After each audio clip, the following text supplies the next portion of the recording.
This young man is Ronin, a talented warrior, the last survivor after a fierce battle against the giants threatening the world's existence. Though victorious, his joy was tinged with bitterness as the entire imperial army perished. Grand Marshal Adasan was nearly crippled, losing an arm, just when he and the Grand Marshal seemed to have successfully protected the world. A stronger colossal force suddenly appeared, pushing humanity into a desperate situation. Adasan used the power of time slip to send Ronin back to the past, giving him the chance to change fate and become the strongest swordsman in imperial history. Armed with experience from the future, Ronin is determined to change his destiny, protect the world, and prepare for the final battle against the giants. That's just a brief description from Ed. Let's get straight into the main content. On a gloomy day, rain poured down like a deluge. The blood-red sky evoked a sense of dread. The silent ground was littered with corpses. Blood flowed everywhere, mixing with the rain, making the scene even more terrifying. Ronin stood amidst the corpses. He had gone through a fierce battle. He looked tired and exhausted. Almost no one else survived here besides Ronin. He leaned his head on his sword, sweat dripping down his face. The clothes he wore were tattered. Others had swords pierced through their chests, while some were shot in the back. Almost everyone was maimed in some way, red blood flowing from their bodies.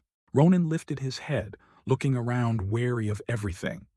After the battle, his eyes and mouth were bleeding. Before him lay an entire fallen legion, the scene filled with casualties. Only the flag they carried still stood tall. He said, "So many of them died." Ronin was nearly exhausted, sweat pouring down his face. His eyes fixed on one point, clearly showing fatigue.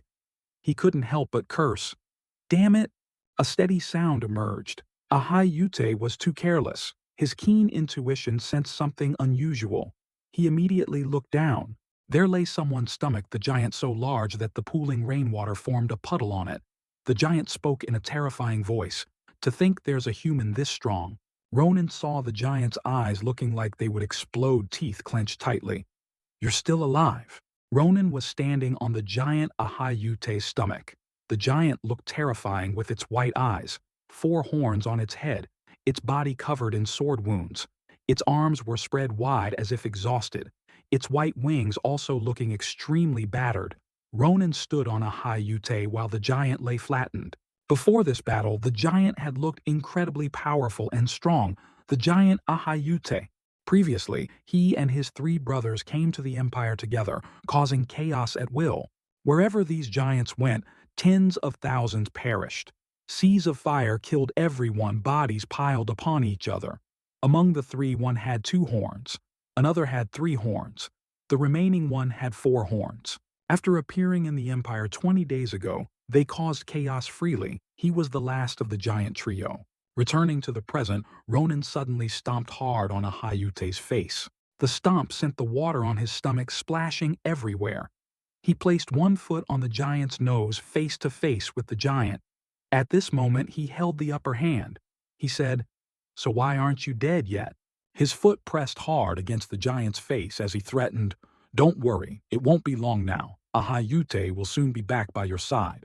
The giant's eyes shone brightly, but he didn't react to this action. Ronin looked at him contemptuously and said, "All right then, your dead friends are waiting for you." Despite the humiliating actions, Ahayute seemed indifferent, but upon hearing Ronin's words, he reacted, "Friends? Yeah, the 2 who came with you." Recalling the unpleasant deaths of those 2, one of them turned into a giant fried by a fire-breathing chained dragon, and the other was permanently sealed by an old man named Larehan. After saying this, Ronan seemed satisfied with his words. His eyes widened as he stared at the giant. A satisfied smile spread across his face. Even though sweat covered his face and his clothes were ragged, his appearance was still intriguing. "Do you understand now, you fool?" Ahayute didn't want to listen and retorted, "Don't hide the truth, mighty human." Ronin was clearly surprised by the giant's words. The rain continued to drizzle down drops, falling onto his thin hair. His teeth clenched together. Ahayute continued speaking.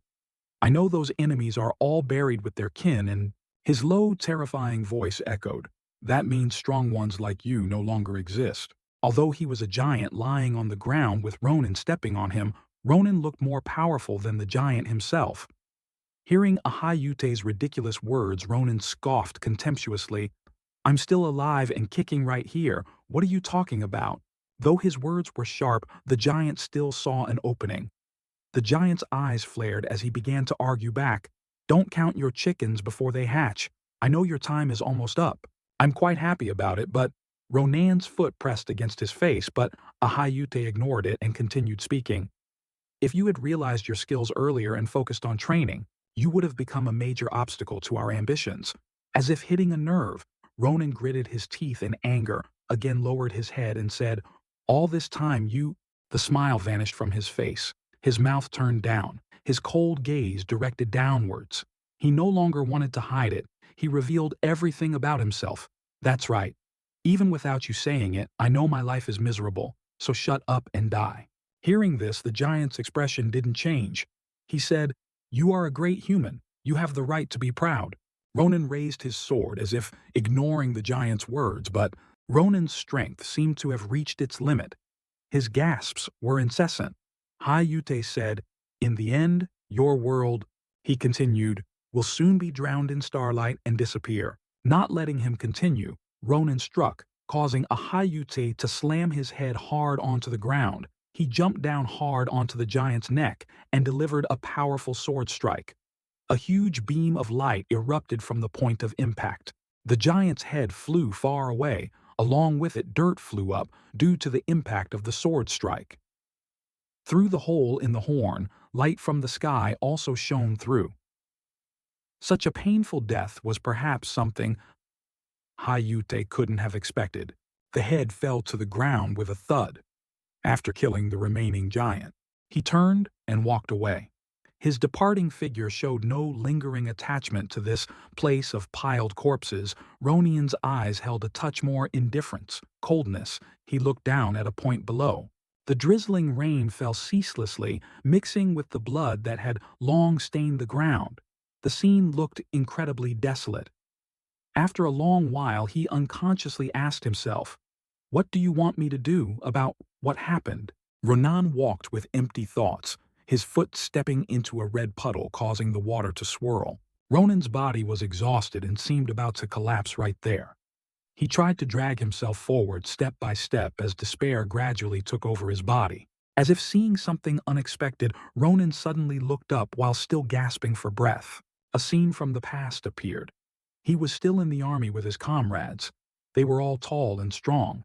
Everyone was talking and laughing happily. Only Ronan was a bit smaller. He seemed quiet and had difficulty fitting in, even though everyone was friendly. Ronan suddenly noticed a friend beside him. That friend turned back and smiled at Ronan. This person had a long scar over his eye and hair parted in the middle. Perhaps it was this person who helped Ronan integrate better with everyone. Afterwards, they went to the battlefield together, fighting side by side, considered comrades who faced life and death together, always accompanying each other on.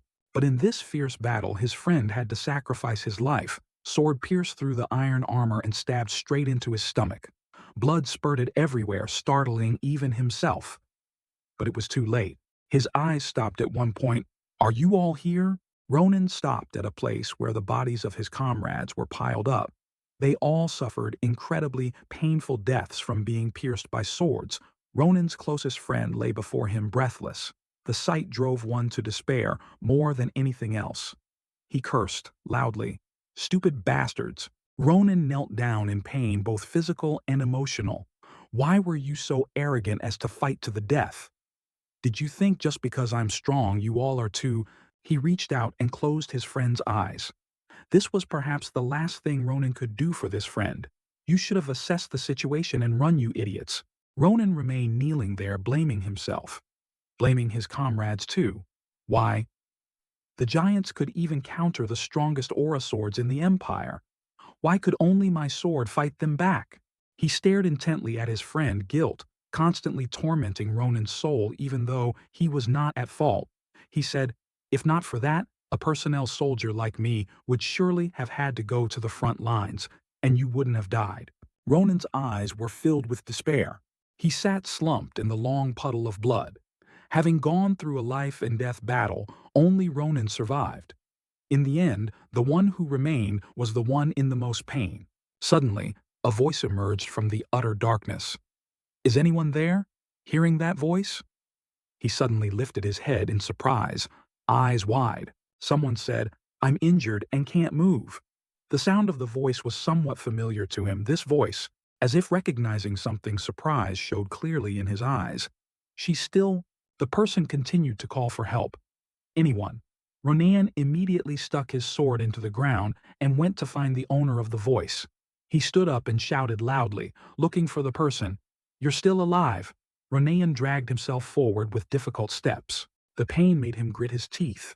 As if he had found the person he was looking for, his eyes stopped at one point. He ran towards the distance where a severely injured girl was. This person was Addison Akalucia.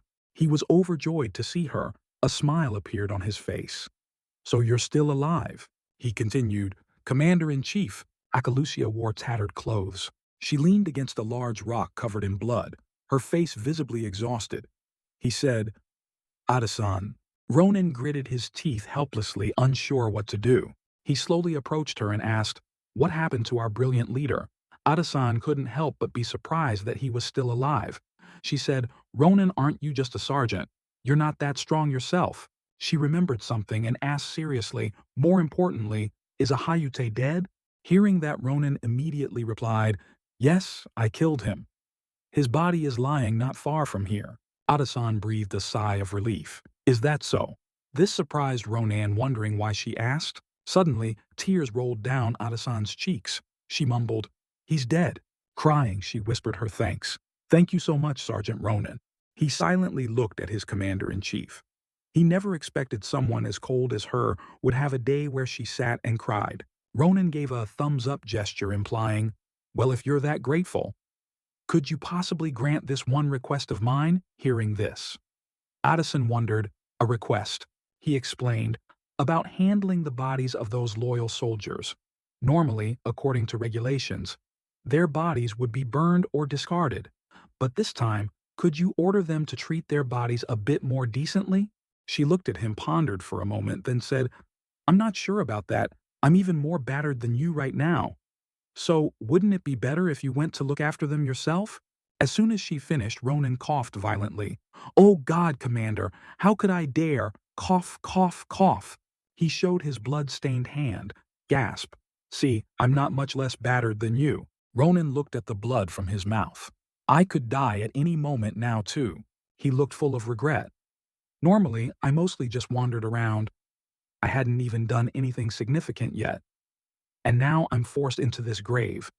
Heaven is so unfair." Addison asked him, "If you were to survive, is there anything you'd want to do?"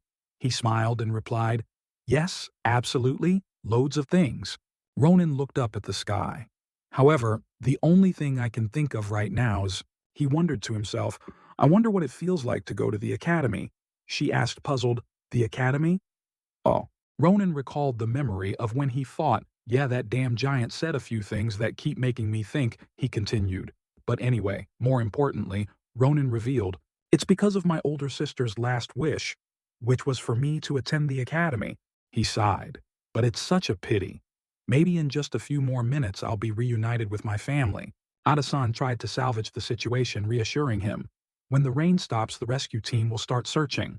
Ronan calmly said, "Hey, I already told you I'm listed as missing. Why do you keep talking about it?"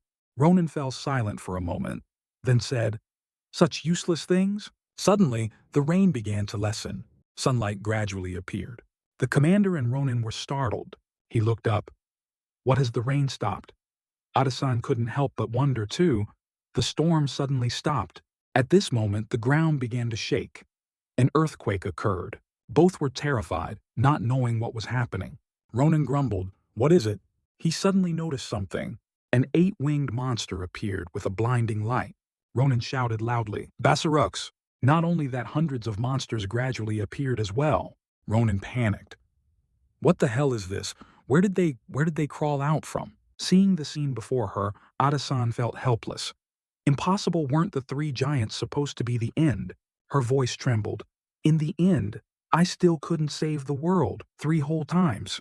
Despairing, Adasan speculated wildly. Only one last chance left. I can't think of anything else. A voice rang out, interrupting her train of thought. Commander, Ronan shouted loudly. Commander-in-Chief, startling her awake. Huh? He yelled. What's wrong with you? You need to control your emotions.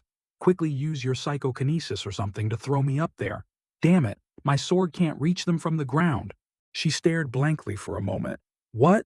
He continued yelling. Aren't you going to destroy them? Adesan was stunned. In this situation, you still intend to fight.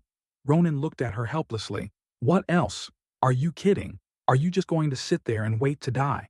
He was serious, but even if I have to die, Ronan drew his sword and continued. I have to tear off the wings of these savages first. Adasan thought to herself.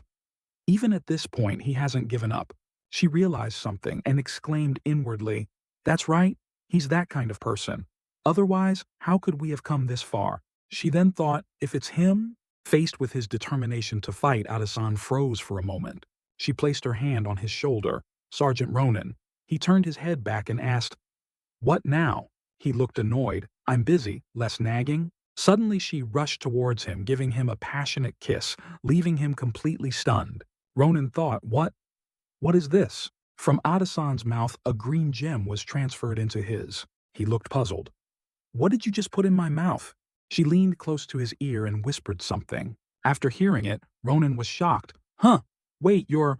He tried hard to hear what she intended to say. Ronan pushed Adasan away. The situation is already like this.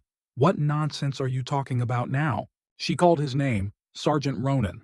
Adasan asked Ronan, If we meet again, can you tell me not to try doing stupid things anymore and just be content being a tailor? These words astonished Ronan.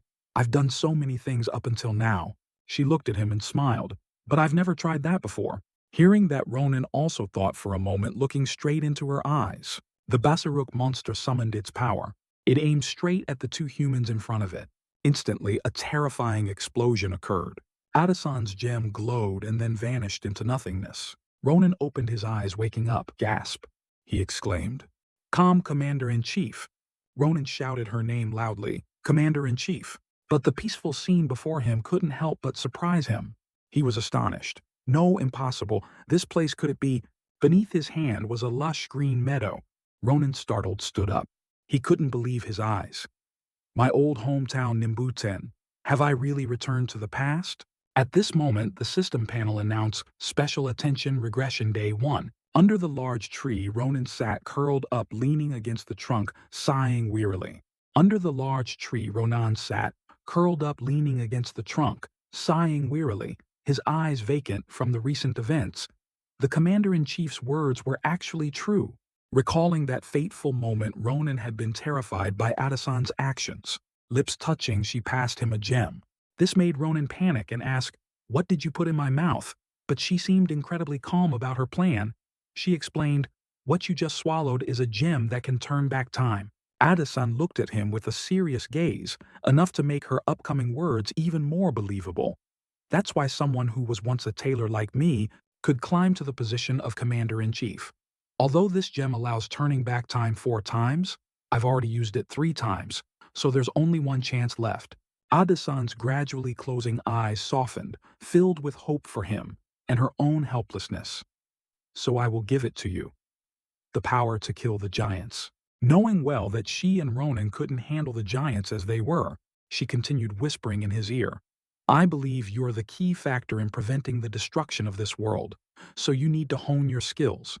I'm glad you want to do that too. He didn't expect his casual remark from before would be remembered by Adasan. He panicked. What? I was just talking nonsense. Despite his denial, she instructed, If you want to learn, go to Filian Academy. There are excellent people there, so I'm sure it will be useful for you. Back in the present, Ronan gritted his teeth. Damn it! The more he thought, the angrier he became. Seriously. Heavens! If this is a dream, wake me up quickly. But even if I really return to the past, what can I do alone? Suddenly, Ronan's eyes widened in astonishment, as if remembering something. Wait, this is the past. With the thought appearing in his mind, he gripped the wooden stick beside him tightly. Then, Then Ronan sprang up, looking straight at the large tree trunk. His nimble feet stepped across the green meadow. Finally, holding the wooden stick, he ran quickly, joyfully thinking, I can meet Sis again. Under the bright sun, Ronan held the stick and dashed through the crowded street. Thinking of the prospect of meeting his sister again filled his heart with eagerness. His expression brightened because of it. If I've really returned, just a little further. Suddenly, Ronan's eyes caught something that surprised him. From afar, Han's group was bullying someone, making him unable to resist cursing, "Those bastards!" Seeing the victim's pained, writhing expression, Ronan wondered, why are they hanging a child upside down like that? He decided to turn away, not wanting to interfere as he was too familiar with Han's wicked actions. They haven't changed a bit. But just as he turned away, Ronan noticed something strange. Wait, that child isn't being hung by a rope, but by magic. The appearance of someone who could use magic in this remote area confused him. Why is someone so valuable rarely seen on the battlefield, appearing in this rural area? Remembering something important, he exclaimed in surprise, now I remember around this time. They should be here too. The atmosphere around Asel turned gloomy. He shivered uncontrollably, his expression gradually becoming fearful. How long are they planning to do this? If this continues, something will happen to that kid. The upside-down child pleaded incessantly. Please stop it. One leg was wrapped in a magical glow. He cried and begged, I really don't have any money. My mom's medicine is very expensive this month. His pitiful situation didn't move Han's compassion. He sneered, Hey, so what do you want me to do, huh? Why should I care about your mother's health? Moments later, Han's face hardened. His hand rose high with each word uttered. A hard slap landed, distorting the child's face. If you are a filial son, then you should earn more money. Suddenly, Han stopped and turned to look at Asel. Hey, he ordered. This guy still doesn't know his place. Pull him up to the treetop. Hearing this, Asel was extremely frightened. He hesitated. I can't do that. If I pull him higher and accidentally slip, Han spoke impatiently. Are you a girl? Why are you so scared? Aren't you the one lifting him up already? He warned menacingly. Shut up and pull him up quickly. Asela, before you get hung up with him. Asel's face turned pale with fear. His eyebrows furrowed. Confused by the current situation, he thought, how did things turn out like this? Was learning magic a mistake? Recalling the moment he happily performed magic for the townspeople, he emphasized, I just wanted to show everyone that I'm good at something too. His hands casting magic trembled violently. His conscience gnawed at him. I have to tell him I can't do it. But Asel grimaced, tears welling up in the corners of his eyes. I'm so scared. He bit his lower lip hard, encouraging himself. No, I still have to say it. While Han and his gang eagerly waited, Asel spoke tremblingly, Please. The moment Asel cried out, Please stop, was also the moment a wooden stick swung towards him. Ronan, after hitting him on the head, reminded him, Stop it, you bastard. You'll kill him. The interrupted magic caused the light around the boy's leg to disappear. He fell to the ground with a thud, surprising Han's group. Han got angry. What do you think you're doing? Han rushed towards Asel, not forgetting to raise his fist threateningly. He tells you to stop, and you stop. Did you think I was joking with you or something? Asel cowered, shrinking back. No, I didn't mean to. Suddenly, Ronan blocked Han's path. Calmly, he spoke up. Hey, Asel, don't bother with that trash, and talk to me instead. Only then did Asel realize who had just hit him. Ronan. Ronan paid no attention to Han behind him and continued talking. I have something to talk to you about now. Han, furious at being ignored, yelled, Hey, you bastard! Seriously? Ronan asked curiously. Where did you learn that teleportation magic? Asel shared honestly. I learned it from a magic spellbook I bought from a street stall. His answer both surprised and impressed Ronan. Learned from a cheap spellbook and got that good. He mused. Amazing. I'll need to observe more to be sure. But with this, when facing the giants, a long sword was slowly drawn, accompanied by a sharp sound. With his skills and battlefield experience, Ronan instantly recognized it upon hearing this sound. Seeing Han's furious face holding the long sword, Ronan was surprised. A sword. Han growled, You dare ignore me. Han's eyes seemed to shoot sparks. Blue veins bulged on his forehead. He brought up the past. Seems like ever since I intentionally lost to you, you've become arrogant, huh? As soon as he finished, he charged at Ronan with his sword, shouting loudly, "But today, I'll put you back in your place." Danger approached, but Ronan remained calm. He looked at the blade rushing towards him, silently, assessing, "Oh, this real long sword, where did this guy pull it from? Bad stance, but he's quite strong, so he can dominate around here." And he leaned back slightly, dodging Han's slash, proudly thinking, "Of course it's nothing to me." Han's eyes showed astonishment.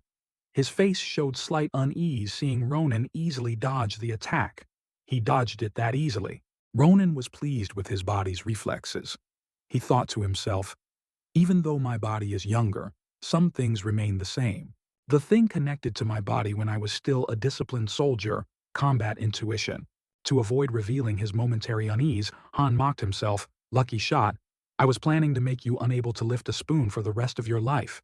Hearing this, Ronan didn't bother arguing, "Is that right? I am really lucky today, even though I've been unlucky my whole life." Not giving up on making Ronan submit, Han continued to raise his sword, warning, "In that case, kneel and beg, then I'll spare your life. Of course, you'll only have one hand left." The words held no psychological sting. Ronan sarcastically retorted, "Wow, I'm so scared. You. Seemingly unaware of Ronan's indifferent attitude, Han continued, "If I kill you, I'll definitely treat your sister very well." Hearing him mention his sister, Ronan immediately asked sternly, "Did you just say sister?" On the other side, Han answered mockingly, "Yeah, every time I see her I think her butt is really firm if I—" Before Han could finish, Ronan's face darkened. With terrifying eyes, he directly swung the wooden stick forward hard. Droplets of blood followed glistening in the air. Han stood stunned, as if not yet understanding what had just happened to him. Seeing one of his ears flying into the air, he was shocked. "Huh!" The long sword fell heavily to the ground, making a piercing sound. Bone-deep pain shot through him. Han screamed in terror. He clutched one side of his head, groaning in pain. My ear." This made his subordinates behind him turn pale with fear. A pair of brown shoes approached him, accompanied by a cold voice. "Hey!" Ronan's face was dark. He growled curses. "You damn bastard!" Ronan's eyes widened, anger causing veins to pop. "Do you want to die?" In the empty lot, the thugs watched Ronan beat Han to a pulp. They said fearfully, "How can this be?" He cut off his ear. On the wooden stick, red dripped onto the ground. With that wooden stick, Ronan spoke up, startling them. "Hey, you bastards, enjoying the show?" Ronan kicked Han, making him cry out in pain. "If you don't want to end up like this bastard, get lost back to your hole." Han fearfully clutched the bleeding wound on his head. "Of course. Remember to leave the money you just extorted. Compensate for my mental distress too." "Yes." Hearing him say that, they quickly agreed.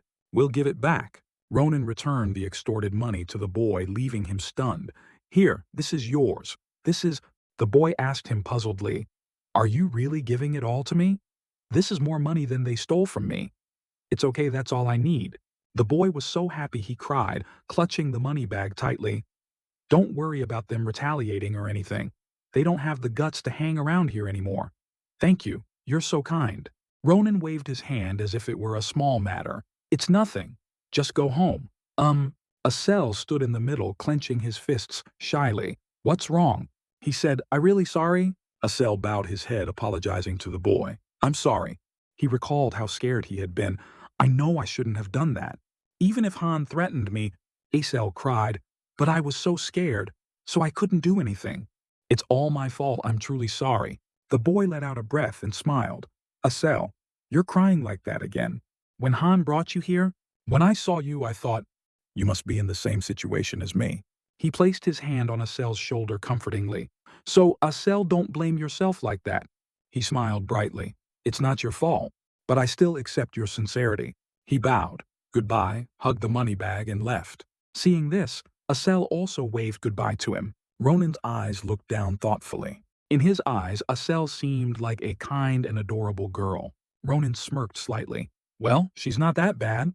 He nudged Asel's shoulder, lightly startling him.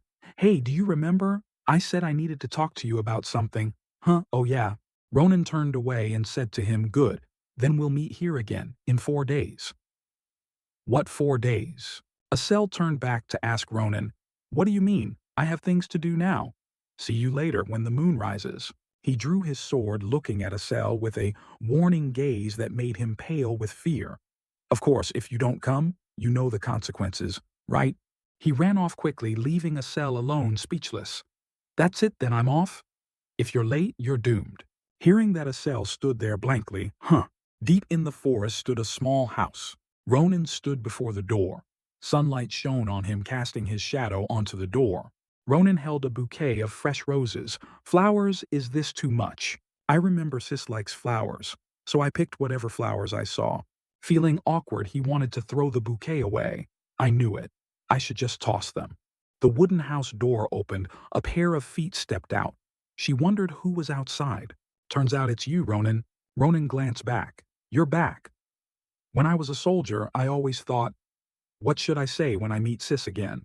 Should I apologize for leaving without a word, or say I missed her terribly? I always thought about this day, and yet those were all the words the disciplined soldier Ronan could utter." Iriel smiled brightly. "All I can say is, you're home early today."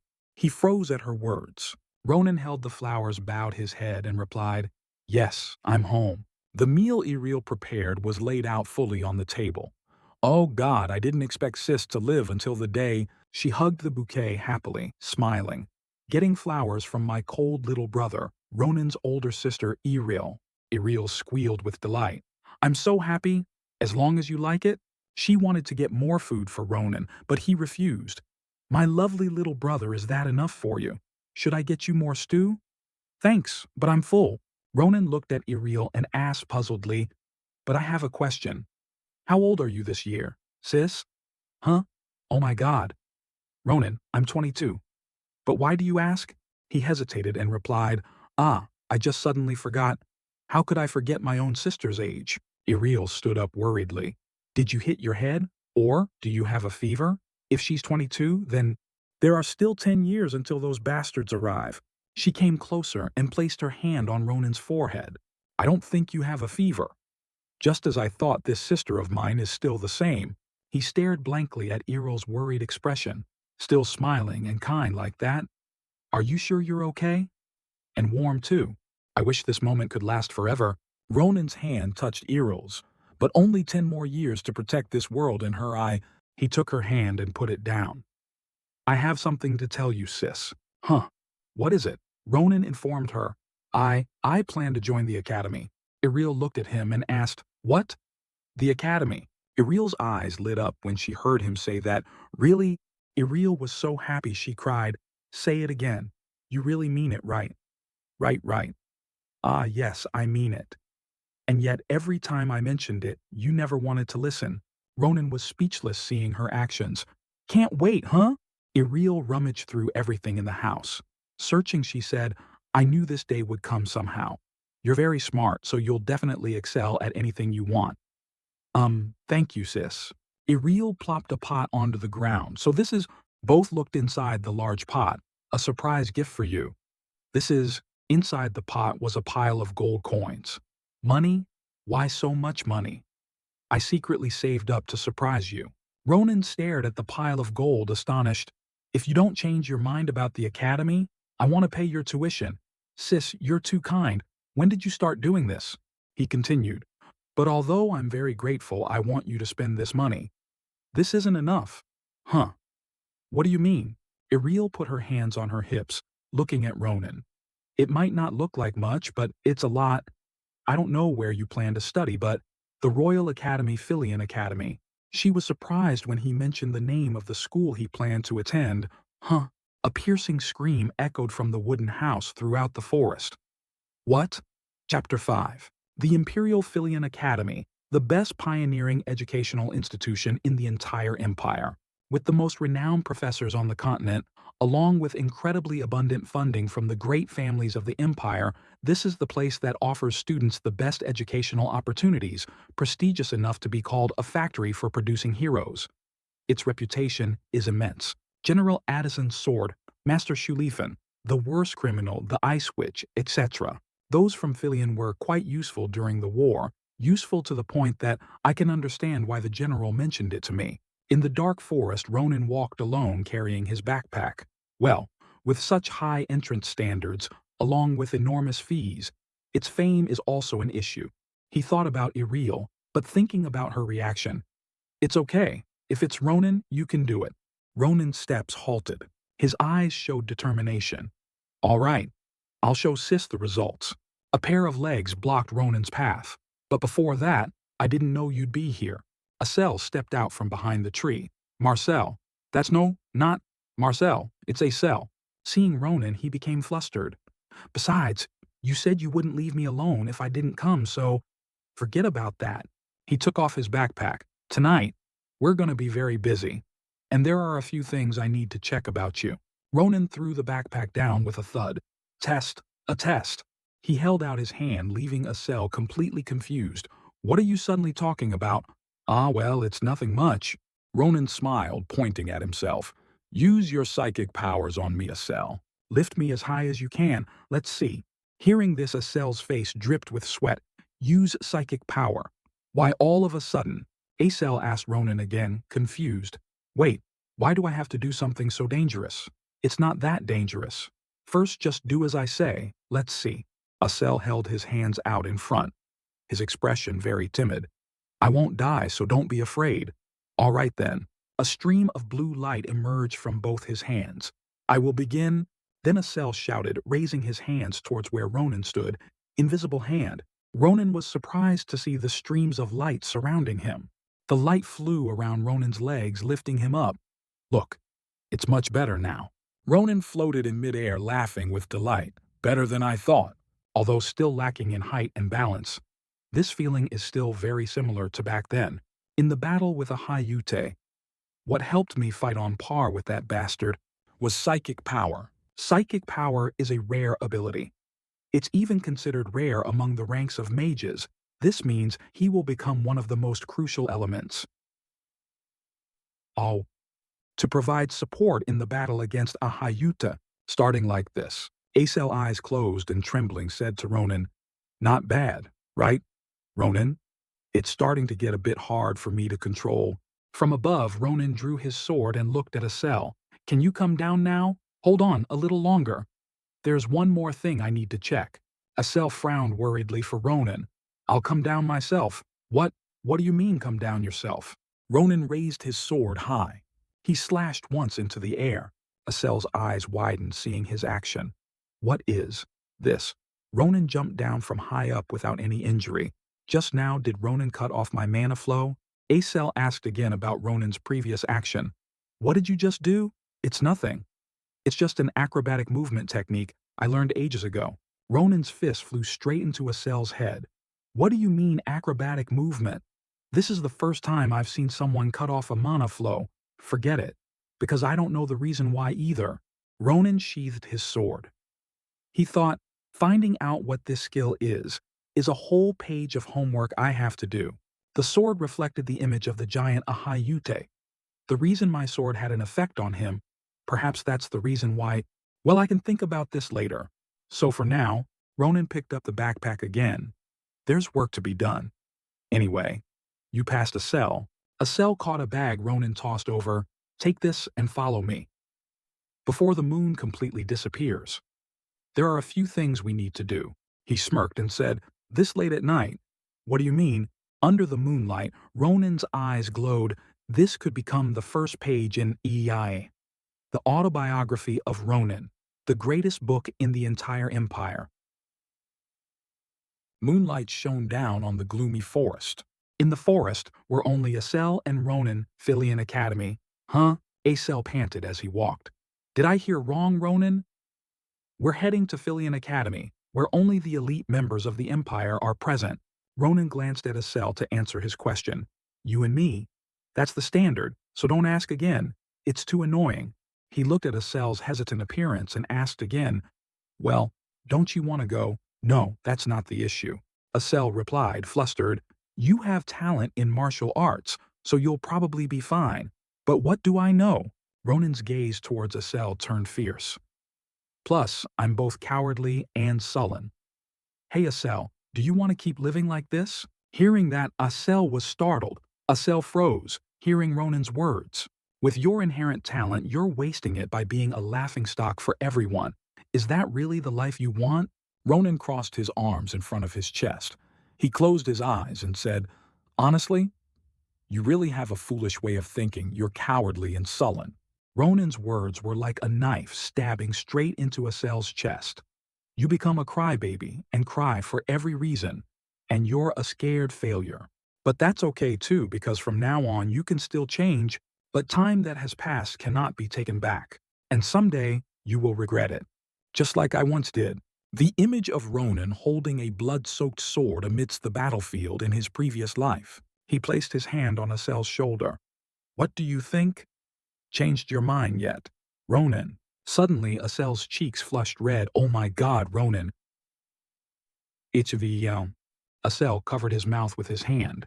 He looked at Ronan with very moved eyes. "You've been worrying about someone like me all this time. I won't force you because this is your life. So if you want, you can go back to that lifestyle." Asel yelled out, seeing Ronan turn his back to leave. "Well, I'm busy now, so—" "Wait, Ronan. I want to change too." Ronan smiled smugly, hearing him say that. "I'll go to Filion with you. So teach me what I need to do." Outwardly, he seemed indifferent, but inwardly, he was very happy. "All right, this is the first time you've shown your masculinity, Asel. So for the first step of the great masculine Asel, shall we start right away?" Ronan's face clearly showed cunning and satisfaction as he turned his back to Asel. "Good. Just as I predicted." The fire flared up, making the surrounding air very warm. Asel became alert, seeing the light in the forest. Ronan and Asel hid in the bushes, whispering to each other. "So Ronan, is that my first step?" "Of course."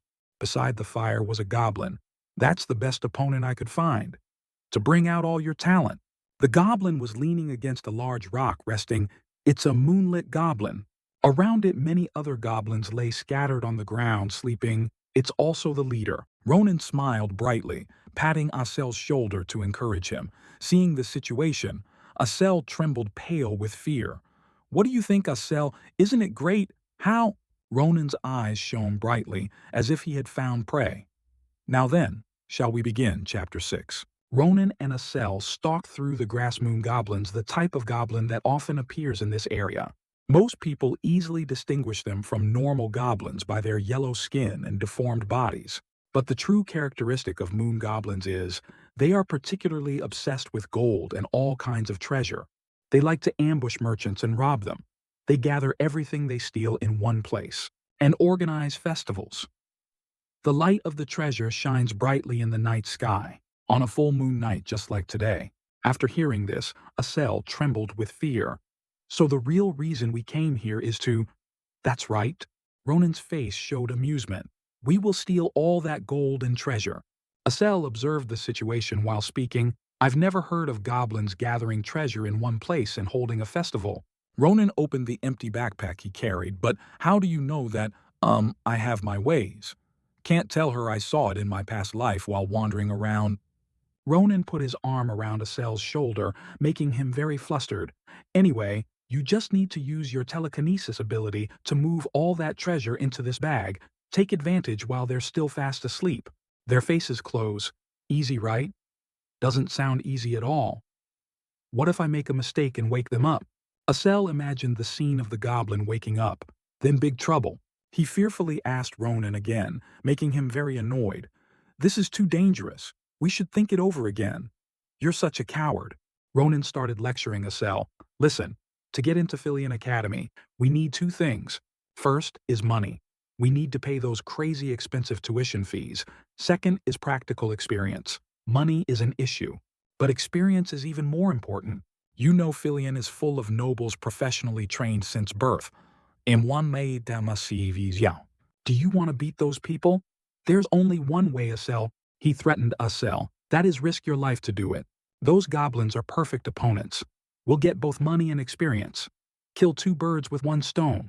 Asel slumped down crying in two streams. "Am I wrong? Or do you have a better idea?" No, then let's just decide on that." Ronan slapped him hard on the back encouragingly. "All right, let's do it." The moon shone onto the forest canopy. Golden objects were flying through the air. Then they fell straight into the bag Ronan had opened. More and more things fell in. Okay, a little more? Just a little more? Acel strained eyes wide and cheeks puffed, using all his strength to move items into the bag. All right, just like that. Upon Ronan's command, the items dropped. Release. He grinned gleefully, seeing each item fall into the bag. Perfect. Ronan looked inside the bag. This is the last bag. The two bags were overflowing with gold and jewels. It's all full. Ronan was overjoyed. He playfully ruffled Acel's hair, making it messy like a crow's nest. I told you Acel experience is number one. Yeah, that's right, we did it. Ronan looked at him with a satisfied smile. Actually, I wasn't that confident about him adapting so quickly. Acel beamed contentedly. He's more talented than I thought. We did it. He didn't know that behind him Ronan was smiling like a demon. I found a good lackey. He reached into the bag to check and said, all right, the bags are full of gold. Let's go. Really? So the job is done. Ronan closed the bag and answered him. Yeah, there's nothing left to do anyway. Let's head back. Before trouble arrived, a crow quickly flew forward. The poachers chased after that crow. Damn it!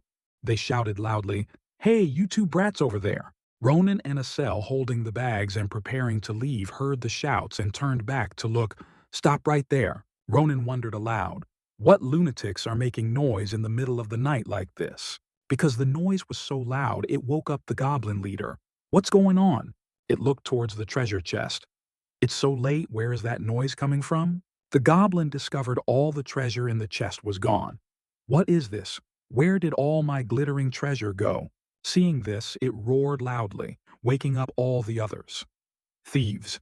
They started gathering together. What thieves? Where are they? The goblin leader quickly spotted them, looking towards Ronan and Acel leaving. The two panicked when they saw the goblins had spotted them. Oh crap! The goblins roared angrily. They charged quickly towards the two. Not good. Seeing this, Acel was utterly terrified. He was so scared he collapsed to the ground. Ronan saw this and immediately got into a ready fighting stance. Phew, I knew it. It couldn't possibly go that smoothly. Acel sat on the ground looking up at Ronan. Acel's whole body trembled with fear. He asked Ronan desperately, Now what, Ronan? Should we ditch these bags and run? No way. Ronan slowly drew his sword. Without this money, how do you plan to pay tuition?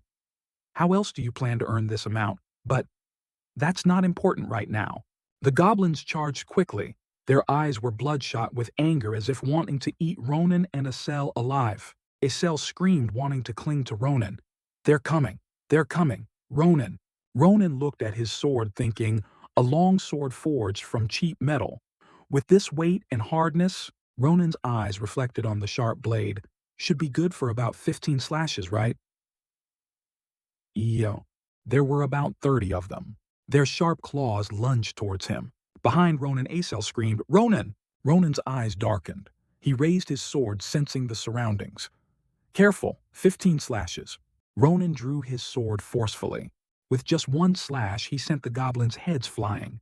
Blood spurted wildly from their heads. Acel's eyes widened in astonishment, watching the goblins' heads detach from their necks. Ronan's sword was drenched in their blood. Ronan's eyes were sharp. His expression was like a wolf hunting prey full of thrill. 14 slashes left. Chapter 7. The crow shrieked piercingly in the dead of night. At the same time, the final sword strike was delivered. Ronan let out a breath. This is the last one, right? Well, it wasn't too difficult. Acel looked at the scene before him, unable to believe it, thinking, impossible. What did I just witness? Recalling Ronan's godlike moment just now, he was utterly surprised. He decapitated 3 goblins with one slash, and the whole mob of goblins charging from afar too. Ronan just disappeared and reappeared in an instant. Just a few sword strokes. Ronan, quick as lightning, dealt with the ill-fated goblins. Acel couldn't help but gulp. Looking at the incredibly cool figure in the distance, Acel felt a bit excited. I never thought I'd get to witness a scene like this. Ronan turned back and asked, Acel, what are you doing? Planning to continue sitting there daydreaming. Only then did Acel snap out of it, stammering a reply, Sorry, I didn't know. Lifting his sword, Ronan replied, No need to apologize. Quickly grab your things. He smiled and said, Let's go home. Night enveloped the silent forest. Ronan's group was still on their way to a new location. Patting his aching shoulder, Asel cried out, "Seriously so tired? I thought we could travel comfortably. Who knew it would be this difficult?" Asel beside him wasn't doing much better. Placing a hand on his shoulder, Ronan was thinking, "Just killed a few goblins and my muscles are already aching all over. Is it because I'm still growing? When I get home, I need to intensify my physical training." Suddenly, Asel spoke up, asking, "Ronan, what was that terrifying scream just now?" Ronan replied, "I don't know." He thought back to hearing the scream earlier, unsure of its origin, which caused their plan to steal items to fail. Unhappily, he said, "It's the middle of the night. What are they yelling about? Those lunatics just wait. I'll definitely make them pay for their actions." The two didn't notice an arrow heading towards them at this moment. Instantly, a red arrow was shot without warning. It flew at high speed towards Asel. Just as she sensed something and turned back, the arrow was about to hit her. Quick as lightning, Ronan reacted. He caught the arrow with his hand before Asel could even move. "Damn it!" Right away. Only then did Asel grasp the situation. She cried out in fear. "An arrow! Where did this thing suddenly appear from?" Ronan said cautiously. "Could it be from that damn cursed forest? Why are there so many crazy people there?" But suddenly, two unfamiliar figures appeared behind them. "Huh, who are you two?" The black-haired man spoke up. "What's this? They're humans. And just kids too." The remark quickly succeeded in angering Ronan. He chuckled, walking towards Ronan's group, saying, "Sorry, kids. We heard something rustling in the distance, so we thought it was a monster." As he spoke, his eyes were glued to Ronan's bag full of treasure. He acted apologetic. "Oh dear, we almost killed someone, didn't we?" He again glanced meaningfully at the person behind him. He feigned concern. "Are you two her?" But before he could finish, Ronan cut him off. "You two can't even hide the look in your eyes." Seeing themselves exposed so quickly, the two were stunned. "Huh," Ronan continued. "Stop the useless act and answer." His eyes flashed with a golden light. Looking extremely dangerous, he threatened, "Who are you two?" Seeing those eyes, the two got goosebumps. They cried out together. The black-haired man still tried to appear harmless. Chuckling, he walked towards Ronan. Thinking back, "It really was our fault. We forgot to introduce ourselves. Sorry, kid. We are—" As he spoke, he stealthily drew his sword. Then he swung it towards Ronan, shouting his introduction, "Caliburo." Ronan mumbled, "Caliburo."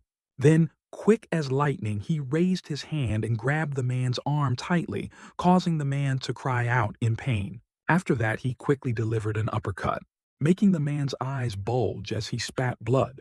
Ronan mocked, "Is that the name of shit?" The blond one saw his friend quickly defeated and charged forward. "You damn brat!" Asel stood aside, witnessing it. Seeing this, he immediately called Ronan's name Ronan. Simultaneously, using his magic power, he shouted a warning, "Danger!" Then he used Invisible Hand to restrain the blond man. Finding his body unable to move, he cried out, "What? I can't move." Seeing this, Ronan exclaimed delightedly, "Oh, Asel," he praised, "well done." Then he kicked away the knife from the blond man's hand. Quickly grabbing the knife, he then launched invisible slashes. The blond man still hadn't realized what was happening. His body received a series of slashes. He only managed to say, "Who the hell are you?" Before finishing his sentence, he collapsed with a painful cry. Looking at the body collapsed before him, Asel cried out, startled. He asked fearfully, "Ronan, is he dead?" Ronan calmly replied, "Dead. Why should I spare the life of someone who wants to kill me?"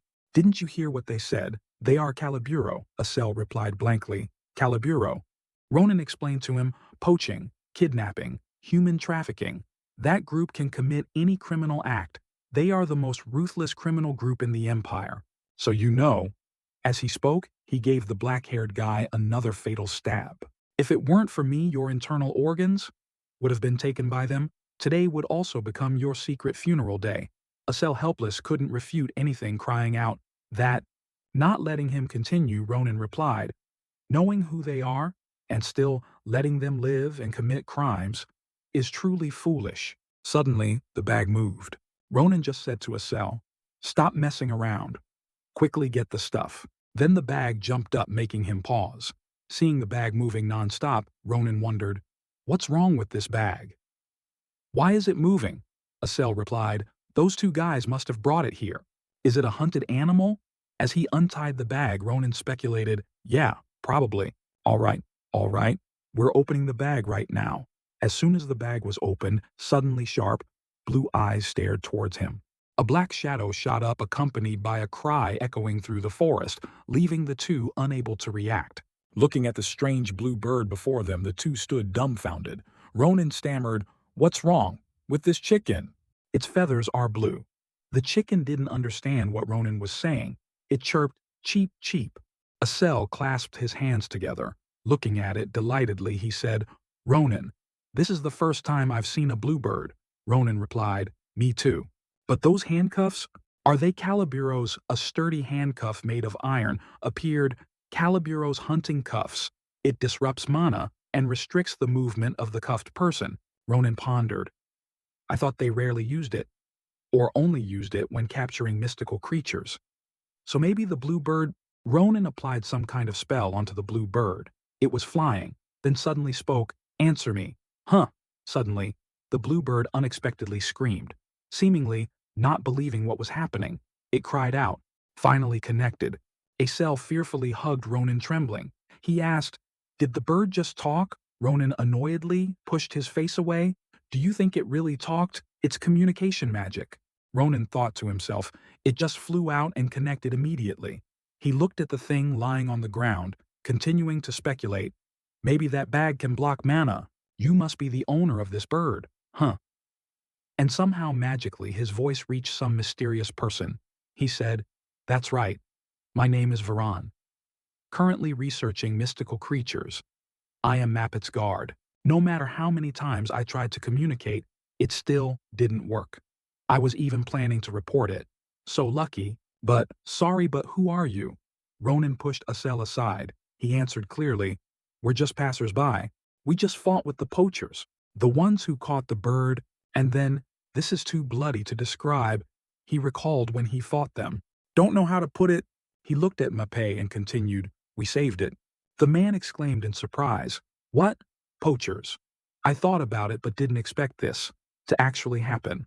I owe you a great debt. I don't know how to repay you." Asel seemed to have gotten used to it. He approached, looking at the bird with fascination. "No need. But how do we return the bird to you? It seems tired from being tied up." Ronan looked at the cuff on the bird's leg. He asked curiously, "If this is removed, can it fly?" The other person replied, "Huh? Ah, probably. Dream birds remember home very clearly. So if you release it." Before he finished speaking, Ronan drew his sword in response. "Then okay?" He made one slash, swiftly and neatly before the bird's surprised and fearful eyes. It only dared to chirp a few times, immediately after the iron chain shattered into many pieces. Ronan sheathed his sword. He told it, "Go back to your father, Bluebird. Don't make father worry." Ronan didn't know that, in its eyes, he currently looked exactly like a prince from a romance story. In its eyes, radiating a sparkling aura, it looked entranced, infatuated. It chirped, "Cheep, cheep." Ronan looked at it puzzledly. "Huh, it's sticking its butt in my face. What does that mean?" Ronan looked at the bird in front of him, thinking, "Why is it so hard to look away?" The man replied, "It wants you to pluck a feather before it flies away. It seems this little guy wants to meet you again. After you pluck the dream bird's feather, it can lead its master to your location, like a compass. Have you plucked the feather yet? So, if you come to the research center, remember to visit Mappet and me. I will repay you." Having said that, the bird with the golden seal flew away. Ronan watched it go, eyes wide in admiration. "It's really fast." Asel looked at his hand puzzledly. "What are you holding?" Ronan. Following Asel's words, he looked down at his hand.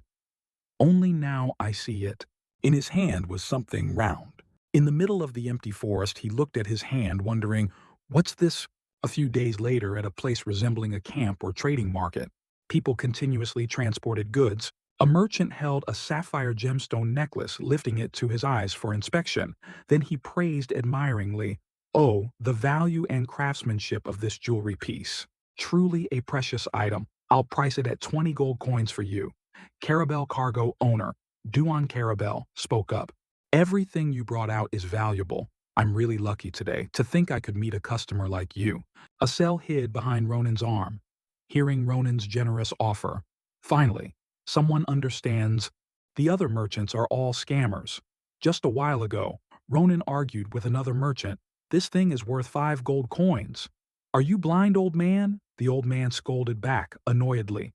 What did you say? Acel had to pull Ronan back. Calm down, Ronan. Ronan sighed angrily. I was very angry. But luckily, I met a sharp-eyed merchant like you. It was worth wandering around just now. Carabel happily shook hands with him, thanking him. I'm very happy to hear you say that. Acel silently breathed a sigh of relief. He continued asking, do you want to price anything else? Ronan put his hand into his pocket, taking something out, replying to him, ah, then? How about this? I don't intend to sell it. I'm just curious to know what it is. The thing he took out had a color quite similar to a bank's field, sparkling and oval-shaped. As soon as he saw it, he had to adjust his glasses in surprise. Ronan looked towards that thing, recalling that night. The blue bird or dream bird or something. Left this behind. This egg?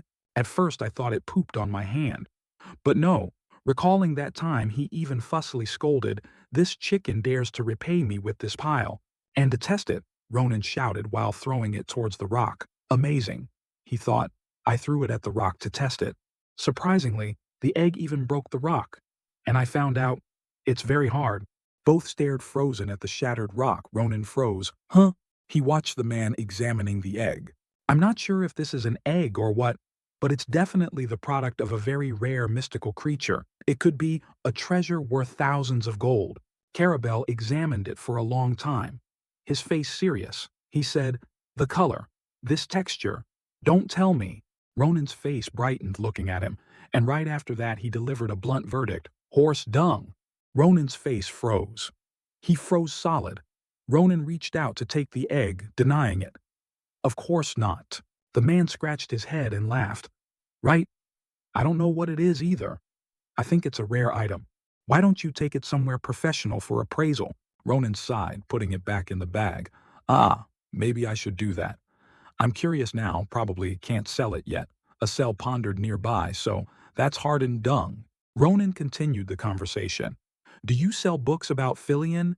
He asked back. Filion, the academy. Ronan pointed towards Acel, explaining, yes, we're planning to take the entrance exam for Filion. But we don't know much about it.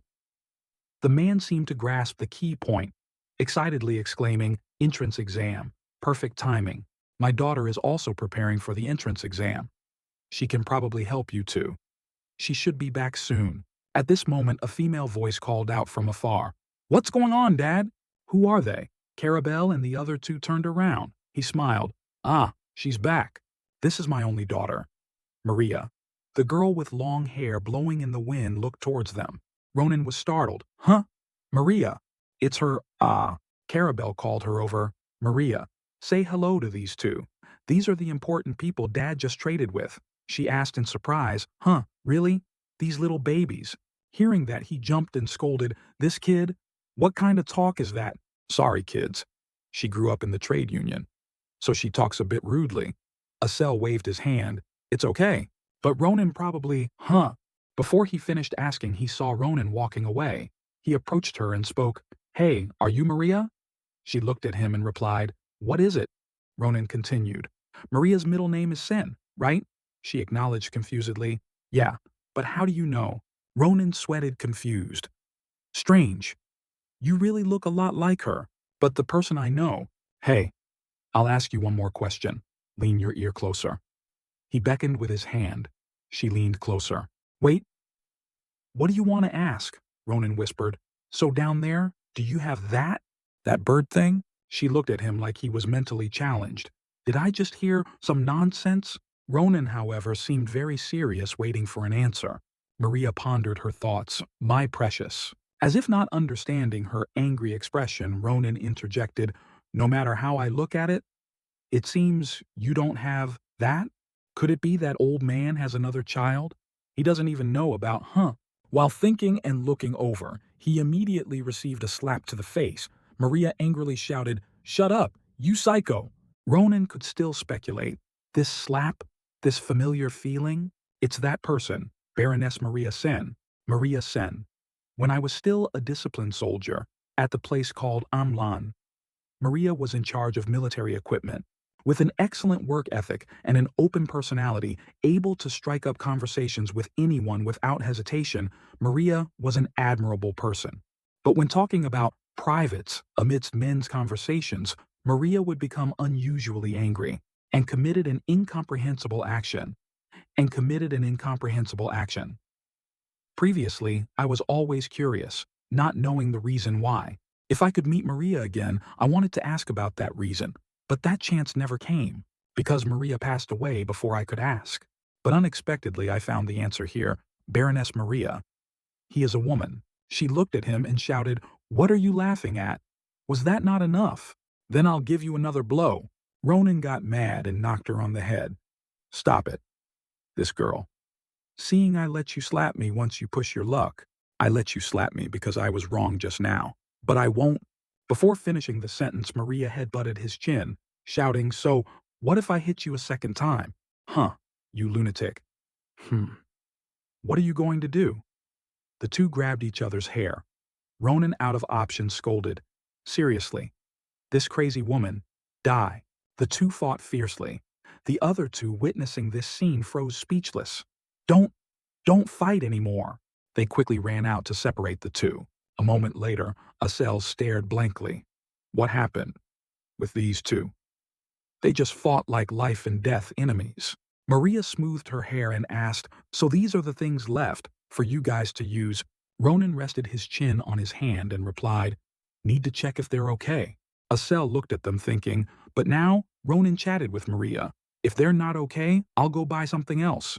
And Asel looked at the scene before him, completely confused. They're getting along again. Maria drew a sword, asking him, 3 swords and a magic wand. "Why did they give you 3 swords? Isn't carrying all of them difficult?"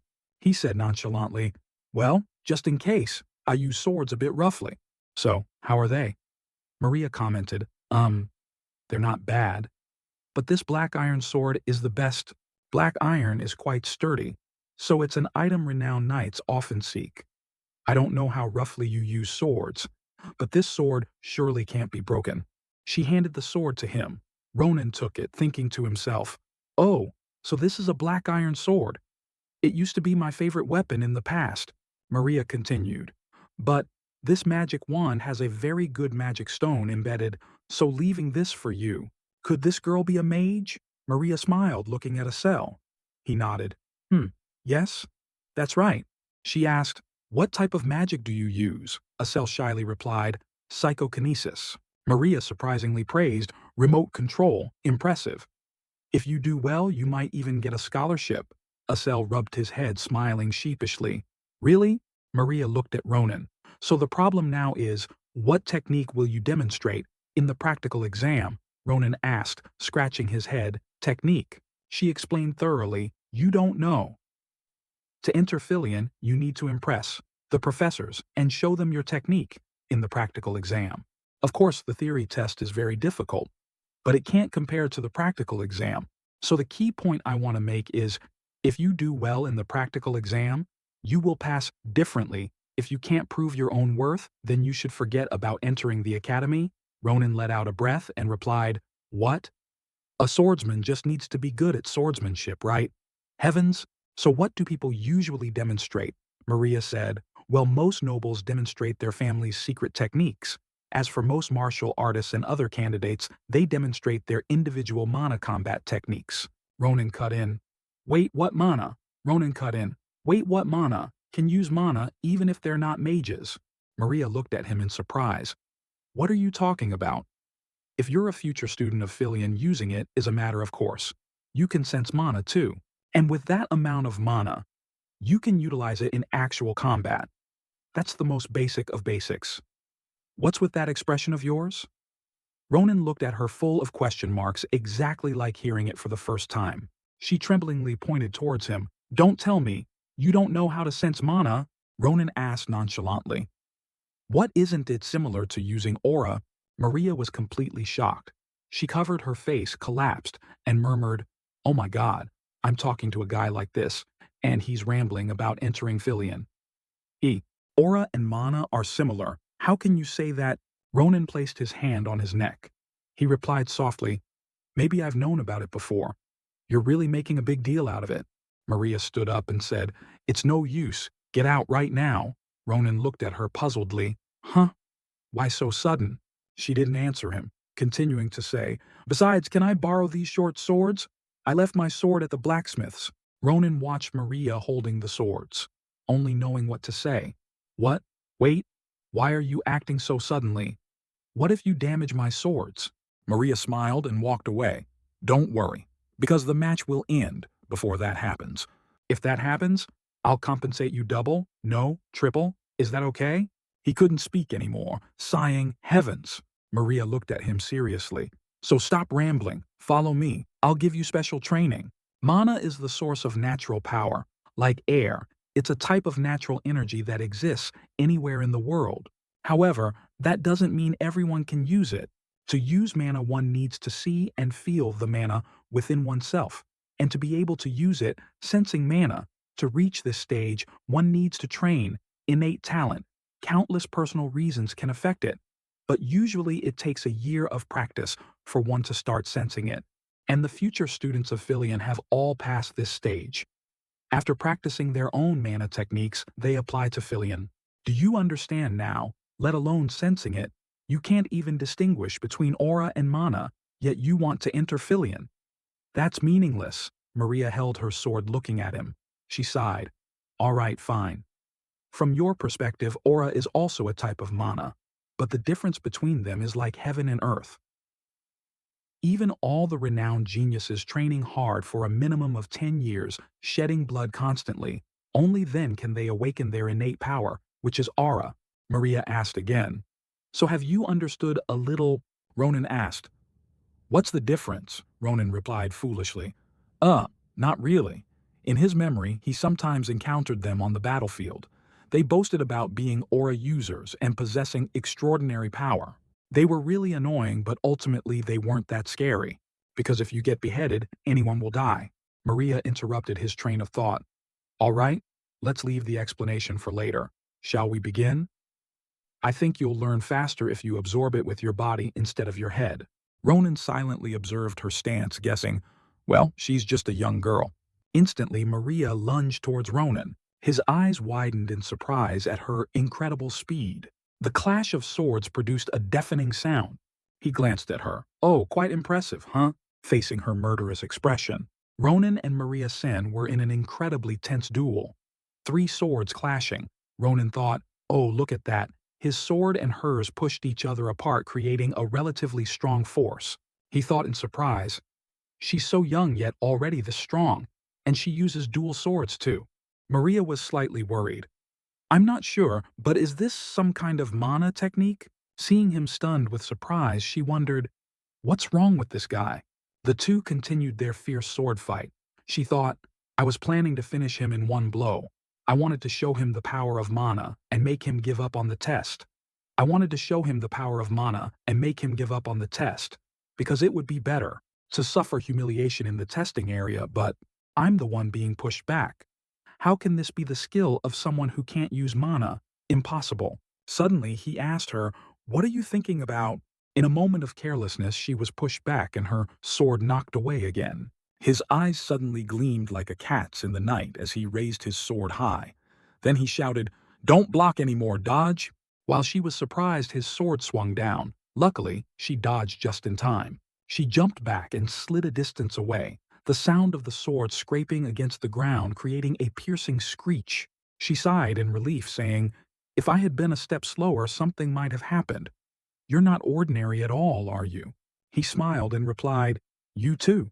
Sheathing his sword, he continued, Besides mana, you're also very talented with swordsmanship, but your center of balance is a bit unstable.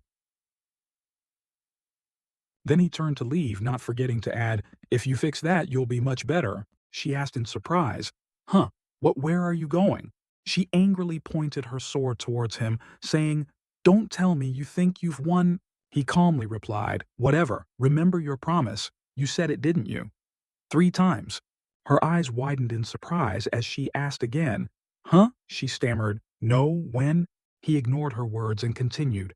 "Remember the price of the sword, okay?" While she was surprised and speechless, someone's finger lightly tapped her back. The person hesitated. It turned out to be Asel. Understanding her feelings at that moment, he smiled and said, "Well done." Suddenly someone called him, "Hurry up, Asel, I'm tired." He stammered, She stood stunned, wondering, who are they? Seeing Asel just arriving, Ronan asked, "Why were you so slow?" Asel could only laugh. The sky today was cloudy and very blue, signaling an extremely beautiful day. People were bustling, transporting goods. Someone said, "I only came here to get the money." B.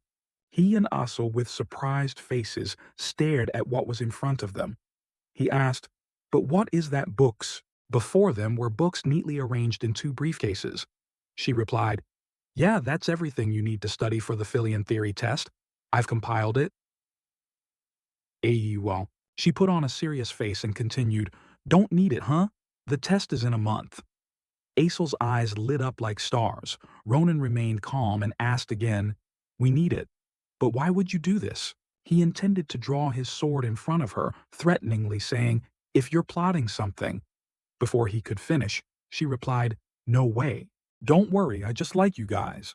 Then she laughed heartily and continued, "I'm doing this because I want you guys to pass. Of course, it's free." Asel looked mesmerized after hearing that. Ronan sighed in relief and replied, "Ah, if it's free, then—" She interrupted him. "If possible, I'd also like to tutor you two privately, but I have to go now." She lightly punched his chest, smiling. "Study hard, okay? If you still fail after this, I won't let it go. Got it?" He smiled back. "You need to work hard too." She got into the carriage, waved, and said with a smile, "Then see you again in the capital on the test day. Remember to read all the books." He looked down at his palm, thinking, "I have to train this weak body. I also need to study because I can't rely on luck." But this feeling isn't too bad. Ronan's life after returning home. Still similar to the past, but with small changes. He ate with Errol, much to her surprise. He seemed to eat with great appetite. He ate so much that his stomach was always full after every meal. Iroh happily said, "My little brother eats really well." Besides that, he also started hunting monsters on the outskirts of the village, beginning to increase his stamina and adaptability. He gently sheathed his sword and sighed. On the ground lay monsters sprawled everywhere. They had been defeated by him. He said to himself, "This is enough for today, right?" He hunted monsters so much that there were no more monsters lingering around the village. Besides that, he also studied something unthinkable for a disciplined soldier. He said, annoyed, "Wait, why do I have to remember the eating etiquette of the Northerners?" Even though he didn't know the outcome, he still did his best. A month quickly passed. Today was a beautiful day, signaling good luck. Valon, the capital city, appeared with magnificent, splendid palaces and houses. In the center of the capital was the Empire's premier educational institution, the small city of the White Tower. Azel said in surprise, "This is Filian. Filian is so beautiful." "It's huge," Ronan said. "What are you doing standing in the middle of the road?" "Azel, stop acting like a country bumpkin. Let's go in. We'll be late for the test now." Hearing Ronan scold him, Azel hesitated and said, "Sorry." After hearing him, Ronan asked puzzledly, "Why are you talking like that?" Azel replied, "It's nothing. I'm just amazed. It's only been a month, but you've gotten much bigger." Ronan put his hands on his hips helplessly, asking again. Then, while lightly knocking Asel's head with his hand, he said, "Stop talking nonsense. Hurry up and go in." Asel cried out from the knock. Ouch. Turning away, he thought, "Now I remember I'm at Filian, so maybe I'll meet him." The person Ronan was thinking of was Sword Saint Slifen, a descendant of Grancia, a renowned swordsmanship family, considered the strongest genius in the Empire. He thought, "He's probably around my age, so maybe I'll meet him at the testing area. But it doesn't really matter." While he was thinking, Asel asked, "But Ronan, do you have that thing?" Ronan asked puzzledly. "Huh, what thing?" Asel said again, "The dream bird feather from last time. It can lead us to the bird's owner." Ronan replied, "Ah, I thought you meant something else." He took out the bird's feather and said, "I brought it because I remember that person lives in the capital. I plan to visit him after the test." Huh? The feather pointed upwards. He was stunned and exclaimed, "The highest floor!" Sunlight shone through the glass window. A sigh accompanied by someone's voice was heard. "It really isn't easy. I'm still not used to this professor job. Should I just go back to research?" The bird perched on this person's shoulder chirped cheerfully. He gently petted the small bird and said cheerfully, "Are you encouraging me, Macbeth?" "Yes, I must keep trying to repay the hero who saved you." The person speaking was Philian's zoology professor Varen Phoenicia. His characteristic was being a lion person. He gently asked the small bird, "All right, I'll open the window for some air, okay? And if our hero stops by today, it would be troublesome." "Huh? What is it?" Outside the window was Ronan with a fierce expression smiling at him. "I haven't even knocked yet, but it opened by itself." "Oh, is it the blue bird from before? So you're the owner, a beast man." Varen and the bluebird froze in fear, motionless. The frightened cries of the lion and the bird seemed to merge into one echoing from the palace direction. Varen Phoenicia, terrified, held Macbeth and said, "Who are you people? How did you get in here? This is one of the highest floors." Ronan picked his ear and complained, "You scared me to death. I thought I went deaf." Aesel climbed in through the window, saying, "That's why I told you to take the stairs." Varen held Macbeth tightly and asked, "Did you follow my Macbeth?" At this moment, Ronan showed a blue feather. Varen Phoenicia was astonished. That feather, as if realizing something, he stopped them. "Wait, these are the saviors who rescued my dear." Now all three were sitting properly. Varen said, "Oh dear, I was so rude in front of my benefactors. Please forgive me." Ronan said, "I already said it's fine. Why do you keep mentioning it? If you want to be precise, it's his fault. He climbed out the window himself, didn't he?" Aesel looked at him, "Huh? Whose fault you were the one who told me to use the remote control skill because taking the stairs was annoying Ronan?" Ronan squeezed Aesel's cheek, making him yelp. Ronan said, "Quiet. What's important is, I couldn't imagine that an extremely rare Sphinx demi-human species would be the owner of that bird." He continued while still holding Asel's cheeks tightly, causing Asel to struggle to escape. "And also a professor at Philian." Varen Phoenicia scratched his cheek embarrassedly. "I was also very surprised. I didn't expect our hero to be a candidate for this academy. How embarrassing. If I had known beforehand, I would have written a recommendation letter for you. But today is the test day. I hope it doesn't happen. But if you happen to fail," Ronan grumbled, "why say such unlucky things?" "Ah, it's fine. We came here to ask something. You know we don't have much time." Ronan presented a purple object asking, "What is this? That bluebird laid it." Varen adjusted his glasses, confused. "Huh? Macbeth laid what?" "This thing is a dreambird egg." Varen Phoenicia took the egg and asked again, "You said Macbeth laid it." Ronan calmly replied, "So what? What's so surprising about a bird laying an egg?" Varen stammered, This isn't just an ordinary bird, it's a dream bird. But what's even more astonishing is, I don't know what this egg will hatch into." Ronan asked, puzzled, "What are you talking about?" "If it's a bird egg, it hatches a bird." "What else?" Varen Phoenicia shook his head, refuting, "Dream birds are different, depending on the environment around the egg. The dream bird absorbs unique mana and then lays the egg. For example, if it's surrounded by lava, the egg will hatch a fire phoenix. In a monster's nest, the hatched dream bird will take the form of that monster and so on. And there are also things that hatch from the egg that bear no resemblance to a bird at all. Of course, if I could analyze the mana radiating from that egg, predicting the form of the dream bird inside wouldn't be impossible. But this egg," he looked at the egg which showed energies of many brilliant colors mixing together. "It carries many mixed mana fields, like alchemy alloys melting and blending together. I'm sorry, but it's very difficult to be sure what this egg is right now." Ronan was surprised.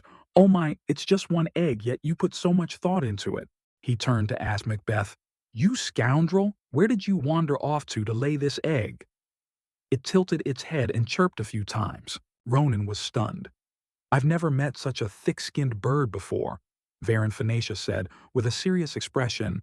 "So I'm asking you, could you take care of this egg?" Ronan replied. Huh. Actually, I don't have a problem with it, he asked. What do you think it's valuable, isn't it? Varen replied. Of course, a dream bird only reproduces once in its lifetime. But if it laid this egg in front of its benefactor, Macbeth must have sensed something special. He looked happily toward the bird. Reaching out to scratch Macbeth's neck made it chirp with pleasure. Chirp! Then Varen Phoenicia said, I also want to respect my longtime companion. Therefore, I will entrust this egg to you. Ronan took the egg, looked at it, and said, No problem. I'm also curious about what will hatch from this shell. It's getting late. Everything is settled. Please excuse us. He stood up, intending to leave. Seeing this, Varen Phoenicia said, Wait a moment. I kept thinking about what to give you, but I just remembered something very interesting. He turned to get it. Varen Phoenicia held out a scroll. Here, take this. It will help you incubate that egg. Both Ronan and Aesel looked confused. He asked, This is, a moment later, practical examination hall. Great hall of Galian Palace. Waiting room for candidates. Everyone was gathered. Some praying, some checking weapons. The proctor stepped out and announced, Candidate number 1 alone has completed the test. Next candidate number 112. A trembling young man stood up abruptly and replied, Yes, present. The door opened. He walked in. Ronan thought, Number 112 already, huh? I'm next. He crossed his legs, resting his chin on one hand. They make us wait forever. Don't you think so, Maria?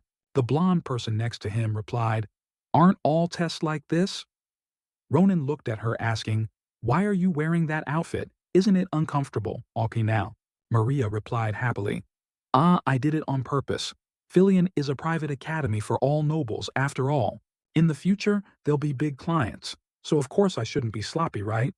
She winked playfully, her hand making an okay sign. He said helplessly, You really are very dedicated. Maria sat down on the chair, lamenting, It would be nice if our little dear Aesel was here. What a pity, Ronan replied with an indifferent expression. How could he be? The magic examination hall is elsewhere. I'm just glad he's not crying out there. The proctor continued, announcing, Candidate number 112 has completed the test. Next, please welcome candidate number 113. The young man from earlier walked out with a desolate expression, muttering, I'm doomed. Ronan stood up. It's my turn. Maria cheerfully encouraged him. Don't worry. Just do your best. Like I told you, if you fail, I won't let you off easy. He walked forward, waving his hand. Got it. Thanks for the enthusiastic encouragement. I'll be back later. Ronan observed seriously. He thought, These people are Filion professors. Before him sat 5 professors with imposing demeanors. Ronan looked at each one, assessing them in his mind. They all look very outstanding, but among them the old man in the center. He looks towards the kind-faced old man sitting in the middle of the 5 the principal of Filion Academy, Archmage Grava Gretia. Ronan looked to the left again, thinking, That woman also exudes an overwhelming aura. Even in my past life I rarely felt pressure like this. That's the swordsmanship instructor. Great sword, Saint Naviros. He bowed. I am Ronan. The principal said, Nice to meet you, Ronan. I am the principal of Filion Academy. Grava, Gretia. You will fight a magic doll so you can showcase your technique. Have you decided what technique you will show us? He looked at the doll and replied, Yes, nothing too special. Just a swift sword strike. I think that alone is enough. The professors looked on in astonishment. One said, A simple slash without even using mana. There wasn't a candidate like that earlier. Those guys just judged the appearance of the magic dolls and said foolish things. He joked with the person next to him. The old man beside him replied, Well, if he's a candidate from a faraway country, he might not know. Even though it looks like that doll has defensive capabilities to counter aura and can recover very quickly. It's a sophisticated product of magic. The blond old man whispered, Even the sword of that genius Sly Fan guy didn't leave a mark. I wonder what trick this guy plans to show us. The person next to him replied, Who knows? What if he tears it in half? The blond professor chuckled, You're really funny, aren't you? The principal looked at the two apprehensively, thinking, I can hear everything you know. He's right in front of them, yet they can say such insensitive things. What if this child can prove them wrong? He opened his eyes wide in astonishment. Puzzled, How does he have that kind of spirit at this age? Ronan stomped his foot to gain momentum. The ground slightly pushed up. He rushed forward, striking accurately at the doll's neck. The female professor gasped in astonishment. Ronan sheathed his sword. He looked at the professors. I'm finished. The other two professors snickered. Heavens, didn't expect it to be over with just one strike. The other continued, grading this part is a bit vague. Don't you think so, Sir Principal? The principal was too astonished to speak at this point. Suddenly, Naviros slammed her foot hard on the table, startling him. Professor Naviros. She lunged forward with fierce eyes aiming straight for Ronan's neck. He didn't dodge. Naviros stopped. Ronan looked down. You scared me, she asked. Who are you? That swordsmanship, who taught it to you? Naviros had a murderous expression. Ronan asked back, puzzled. Who I learned from? What do you mean? Naviros said, wait, I'll change the question. Could you see my sword path? He replied with a blank expression. Ah yes, your swordsmanship is truly superb. Drawing the sword suddenly like that is very difficult, yet you swung it 3 times? Naviros said, indeed 3 times, just like what you showed us. That arrogant sword strike of yours. Ronan looked at her in amazement. Naviros continued, did you think I wouldn't recognize it? That sloppy swordsmanship of yours? You intentionally made the last slash very slow to guard against us not seeing clearly, as if you were being considerate. Insolent. Have you forgotten where you are? The principal silently looked away. The professors were quite doubtful. Huh, what are we watching here? Ronan rolled his eyes, thinking, there's a misunderstanding here. I only adjusted my arm strength because I thought the sword wouldn't withstand that final blow. Looking at that expression, it seems she won't believe me. Naviros sheathed her sword, turned away, and said, I'll remember your face. He was stunned. Huh, that's it. She turned her head, growling, I will definitely teach you a lesson myself. Ronan thought fearfully, ah, so it's not over. Naviros angrily plopped down onto her chair. The principal looked at her, thinking, I will definitely teach you myself. Ah, it sounds like she wants to take him as a disciple. Heavens, it seems I need to pay more attention. He looked at Ronan. Well done, Ronan. Then we will conclude today's test with a question. It's an open-ended answer, so just say whatever you think is most reasonable. Ronan? What do you want to learn when you come to Philian Academy? Ronan was serious. He said, I wonder how should I answer your question, sir?